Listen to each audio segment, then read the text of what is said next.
Hi, welcome back. This is week 40. This is our 40th video of our Startup Easy Proposal. I'd like to talk about what has been going on for this week and our progress. So let's go on with the video.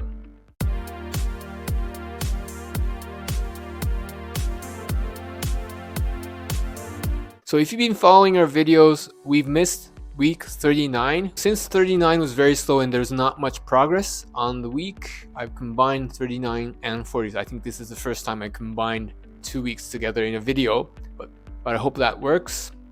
If you're new to this video, my name is Hiroki Kudo. I'm a serial entrepreneur. I've done 2 startups in Japan. I'm doing a third one in Canada, which is planning to expand into the US. We have 4 people, including myself, in the team. We have Jay, we have Ted, and we have April on the team.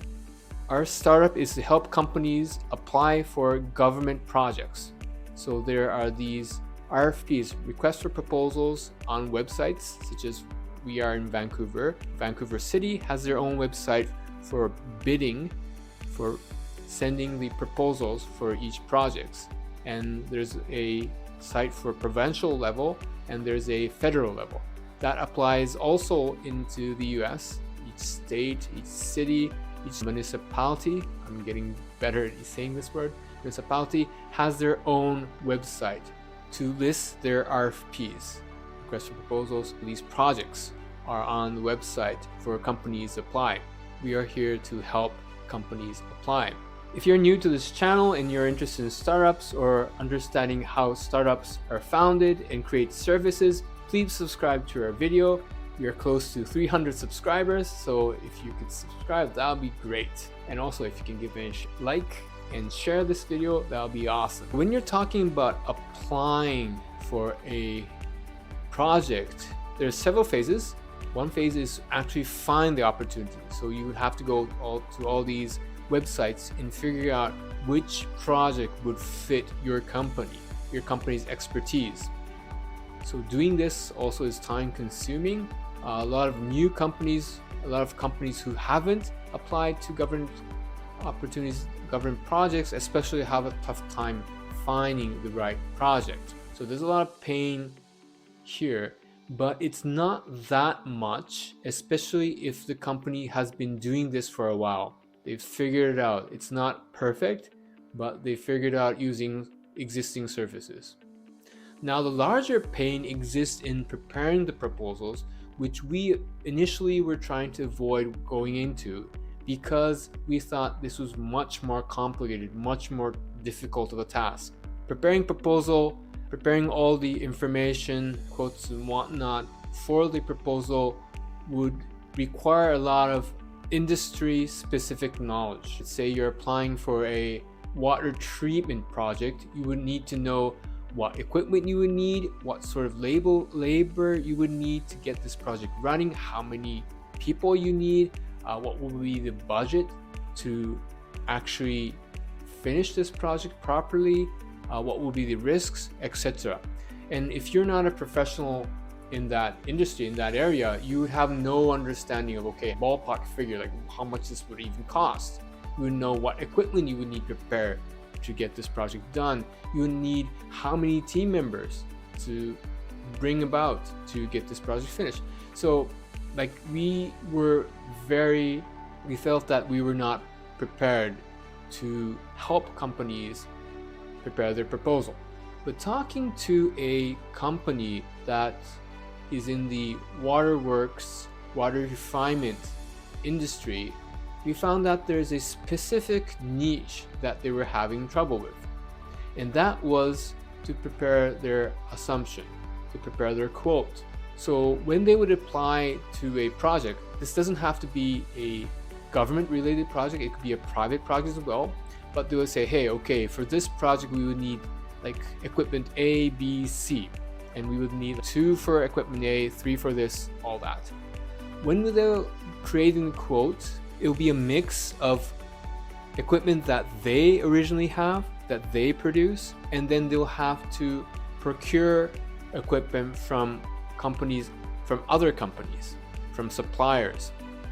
They would be a rep in that sense of providing equipment. So they would have equipment A, which they produce themselves, manufacture themselves, they have that. Then they have equipment B that would be imported from Germany, from a German manufacturing company, and they would be able to reduce the price because they're a rep 20%, let's say, and they can also mark it up so they can make a profit out of that. So all that they do in Excel sheets. Because there will be multiple factors involved in preparing the quote, they would make a mistake. They would forget to mark it up, or they forget to, let's say they have to actually order 2 of like equipment B, but they forgot to multiply the price 2 times when they're putting it on the quote. All these very small minor errors would add up in making the numbers, the end numbers, quite different. You would guess that you would have an Excel sheet that have all that embedded into, so that you just have to pull down 2 items and it will automatically fill in the amount. But it seems that the process is a bit more complex than just doing that. So we need to investigate and understanding more about the process, but there seems to be no software for small, medium-sized companies.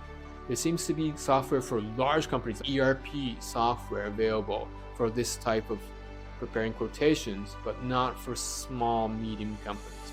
So this is something interesting. He's been working in the industry for a while, and he's worked in a couple companies, but he mentioned that was the same situation in the other company as well. Within this preparing proposal process, we might be able to tackle just one element of preparing the quote accurately, so that there will be less room of error. Because usually if you make an error and you submit the proposal and you sign the contract, there's no going back and saying, hey, we made a mistake. This was actually, we forgot to multiply equipment B 2 times. You can't do that anymore. So you have to bite the bullet on that mistake, which will hurt your profit. So something we learned is, even if you find something that is complex, you can break it down into more simple components, which you might be able to tackle. So preparing the whole proposal would be probably impossible for us as a 4-person team at this moment to tackle, but just the quotation part we might be able to tackle. We're not sure yet, but this is something we can investigate. We can further look into. So that was the learning for this week. For week 30, so that was what we learned from these 2 weeks. Other than going and understanding customers, something else that I'm starting to work on is that I have a company in Canada which we're using for this startup, but the fiscal year ends at end of December. So I need to do the accounting. I need to close the books and prepare an annual report, and of course pay taxes. So all that I need to start working on. There's not much activity on the company that I had registered in Vancouver. So it's basically costing a bit of revenue. So very simple, but we need to make sure that we follow the law and do whatever is necessary for our company. So these things you tend to forget, or you're just busy and lazy and not get them in time. So definitely schedule them in your calendar so you don't miss on anything. Get it done by deadline. Especially taxes, because usually government is really strict in tax, something that you cannot run away from, and they'll penalize you if you're late for your tax.